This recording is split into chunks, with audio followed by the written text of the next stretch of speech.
బాసర సరస్వతి దేవాలయం పరిసరాల్లో భారీ వర్షం కురిసింది. వర్షం దాటికి ఆలయ సమీపంలోని ప్లాస్టిక్ రేకులు చిల్లులు పడ్డాయి. ఇక చిల్లుల ద్వారా వర్షపు నీరు పడుతూ ఉండడంతో భక్తులు ఇబ్బందులు ఎదుర్కొన్నారు.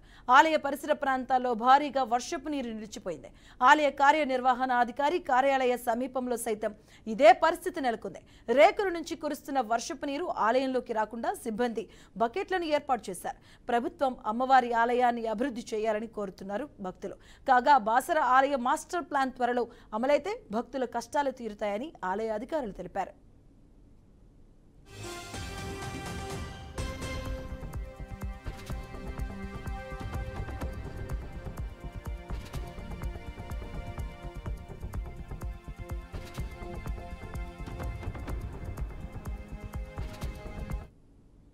ఇదే అంశానికి సంబంధించిన పూర్తి అప్డేట్స్ మా కరెస్పాండెంట్ శ్యామ్ అందిస్తారు. శ్యామ్, మధు, నిర్మల్ జిల్లా బాసర సరస్వతి అమ్మవారి ఆలయంలో వర్షం పడిందంటే భక్తులకు కష్టాలు మొదలవుతున్నాయి.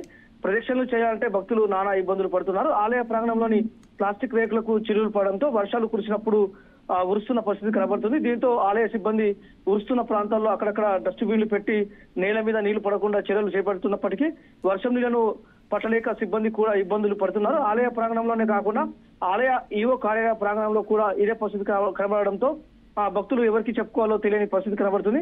దక్షిణ భారతదేశంలో ఉన్న ఏకైక సరస్వతి అమ్మవారి ఆలయం అయినప్పటికీ అభివృద్ధిలో మాత్రం శూన్యం. ఆలయానికి వచ్చే భక్తుల సంఖ్య పెరుగుతున్నప్పటికీ భక్తులకు తగ్గ అభివృద్ధి మాత్రం జరగడం లేదని విమర్శలు వెలువెత్తుతున్నాయి.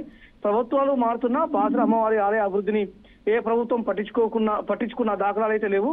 గత ప్రభుత్వం హయాంలో దేవాదాయ శాఖ మంత్రి ఈ జిల్లాకు చెందిన వ్యక్తి అయినప్పటికీ ఆలయం అభివృద్ధికి నోచుకోలేని పరిస్థితి. భక్తుల కష్టాలను దృష్టిలో పెట్టుకొని ముఖ్యమంత్రి రేవంత్ రెడ్డి చొరవ తీసుకొని బాసర ఆలయ అభివృద్ధిని చేపడితే బాగుంటుందని భక్తులు కోరుకుంటున్నారు. Madhu, right, thank you Shyam.